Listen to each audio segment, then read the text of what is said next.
Après en avoir cruellement manqué au début de la crise sanitaire, nous voilà aujourd'hui avec des millions de masques à disposition. La fabrication a augmenté de 30% en France en plus d'un an. Beaucoup d'entreprises se sont lancées dans la fabrication, mais aujourd'hui elles se retrouvent avec un surplus de matières premières. C'est le cas dans plusieurs entreprises de la région. Arthur Blé et Olivier Jouglard. Dans cet hangar, 300 000 mètres de tissu attendent d'être commandés. La société de Saint-Romain-de-Popé a investi au début de la crise sanitaire pour fabriquer des masques lavables. Aujourd'hui, la plupart des masques utilisés en France viennent de l'étranger et l'entreprise rhodanienne ne parvient pas à écouler ses stocks. Ce chef d'entreprise a donc dû revoir sa production.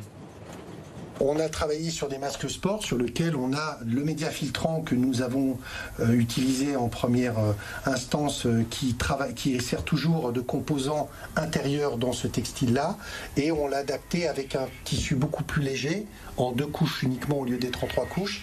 Et avec ce textile-là, on passe les specs AFNOR de la marque du masque sport. Une difficulté à vendre des masques partage cette société savoyarde. Pour répondre à la forte demande, elle a recruté 200 personnes dans toute la France.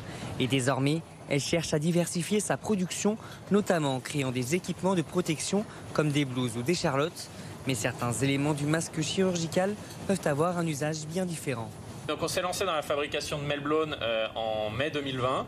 Donc le Melblone, en fait, c'est le média filtrant, c'est la couche filtrante des masques. Et en fait, le produire en France, c'est un produit qui peut être utilisé dans l'automobile, dans la filtration, dans les climatisations. Il est vraiment utilisé partout.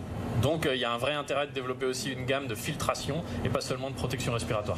Et l'entreprise travaille également sur un procédé de recyclage afin de donner une nouvelle vie aux masques.